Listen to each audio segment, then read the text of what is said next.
Life is very short. When you sit back and think about things, life is very, very short. And you have to treasure every moment. Because you'll look up and so much time has passed.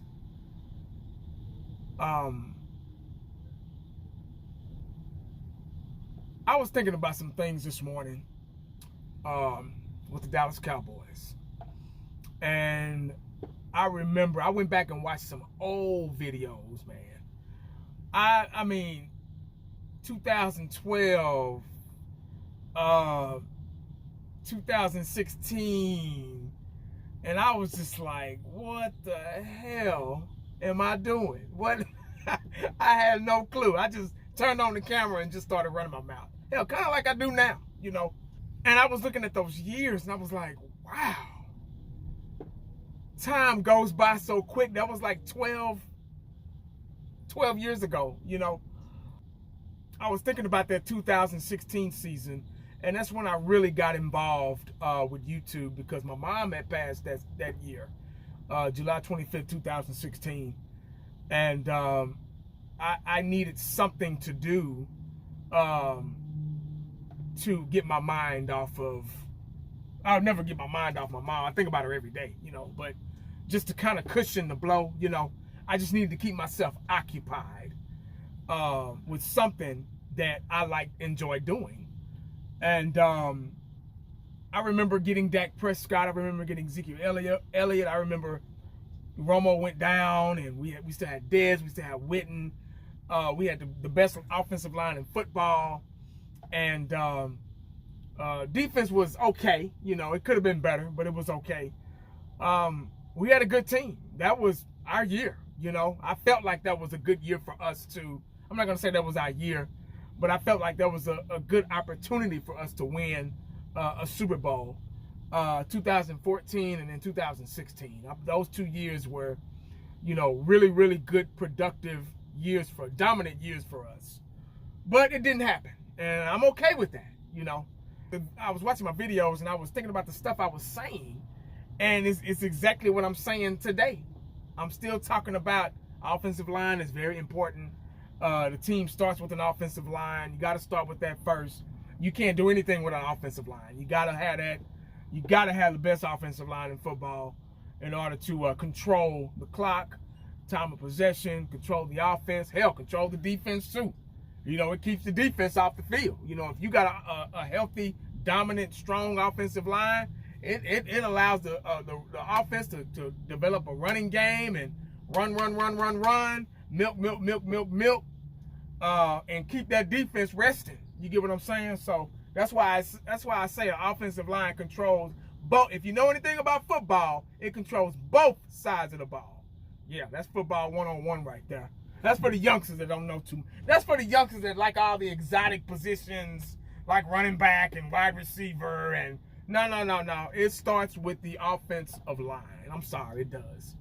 And speaking of offensive line, man, now we're back to the drawing board. Now we're going to be forced to have to draft offensive linemen. Yeah. Because we lost Tyler Smith. He went on to the Jets or whatever. And we lost Tyler Biadish, our center. Biadish, whatever his damn name is. Our center. So we're going to have to draft with this offensive line, man. Zach Martin is still an all-pro, but he's getting older. He's not getting any younger. You can't beat Father Time. He's not the Zach Martin of 2016, 2017, when we had that Great Wall of Dallas or whatever. He's not that same guy. He's still dominant now. He's still one of the best guards in the league, but he's getting older. He's aging. So we got to figure it out. We still don't know what we're going to do with right tackle, too. Terrence Steele is, So, yeah, we're back to the drawing board. Now the big question is Tyler Smith. Now that Tyron Smith has, not retired, but has left the Cowboys and went over to the Jets, Tyler Smith, is he going to play tackle? Is he going to play guard? I don't care. As long as he's a swing guy anyway. He's a guy that you need. He's 6'5", 300 and something pounds. He's strong. He's shown his ability at left tackle. He's played left tackle when Tyler Smith was hurt. I'm not going to get into stats or anything like that, but this guy is a good offensive lineman. He's a swing guy. He can play left tackle, left guard. Anywhere you want him, he can do it. I don't think center, but center's probably the only position he probably have trouble doing. But I think he'll be fine at left tackle. Is he a better left tackle than a left guard? I don't know. I think he's a better left guard, interior guy. So I think he can develop into a good tackle. I think he has the speed and the agility. See, the problem with those tackles, they got a lot of linebackers coming on that end. So they're dealing with a lot of speed coming off that end. Because you see they putting guys like Michael Parsons and shit at tackle. I mean, at defensive end. You know, guys that's like 230 pounds and shit. And supposed to be playing linebacker, but they're not. So you got it when you're playing a tackle, left tackle, right tackle position, either or, you're dealing with now these hybrid linebacker / safety type guys. You get what I'm saying? Will he have the speed to hold up? Who knows? You get what I'm saying? He's done it before. So I don't know. We'll see. That's just my opinion, man. I think he'll be fine at both positions. I think the real question is how we're going to draft at both positions. If we're going to draft the left tackle, if we're going to draft the left guard, or both, or whatever. I think we should just draft both. I think those first, if you ask me, I think the first pick should be an offensive lineman, and our second pick should be a running back, a bell cow, another Ezekiel Elliott type guy, a real running back, not some Tony Pollard guy that weighs 212 pounds and that's really a wide receiver playing running back that can catch balls out of the backfield, that can go on routes. That's all fine and dandy. I love that.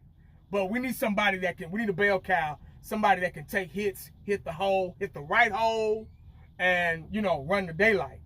So that's what we was missing last year, along with a healthy offensive line. Once we build those two things back up, offensive line and running back position, I think we'll be a lot better team, and all the focal point won't be, since we got to hold on to Dak Prescott, he ain't going nowhere. I think that'll be a lot better and take some of the pressure off of his punk ass at quarterback, because we didn't have a running game. So we didn't have a consistent. At times, Pollard would break, a couple times a game, but it just wasn't consistent enough. And it's hard to be consistent in the running game when you don't have those two things, offensive lineman and a bell cow type running back. But who am I? What do I know? Or it's a passing league now. No, it's a passing league if you got a good passing quarterback and some good receivers. It's whatever's comfortable for you. Whatever you're good at, whatever your team is strong at, that's what type of league it is. I get so tired of motherfuckers talking about, oh, it's a passing league now. Nah, man. Only reason why it's a passing league, because they got good receivers, they got a good, smart quarterback, and they got a good pass-blocking offensive line. That's why. Now, if they had Derrick Henry or somebody, or, Emmitt Smith or Bo Jackson, somebody, oh, it's a running league now, so I don't fall for none of that bullshit narrative, man. That new generation shit, dog. It's what your team is strong at. So we want to be both. We want to be a run-first team. We want to go do that again. And then we want to be able to open it up with the pass. I think we were most successful in the pass with that. But it also depends on the defense, too. Y'all let me know what y'all think in the comment section, man, about Tyler Smith. Is he going to stay at guard, or is it better for him at tackle? Is it better for him at guard? I don't know. We'll see. He's played both positions. He's got experience in both, so that's why I say it really doesn't matter. I just think that wherever you're gonna put him, make sure you keep him. But it's good to have a swing guy, But y'all let me know what y'all think. Make sure you stay cowboyed up and prayed up, because you never know what the day is gonna bring you.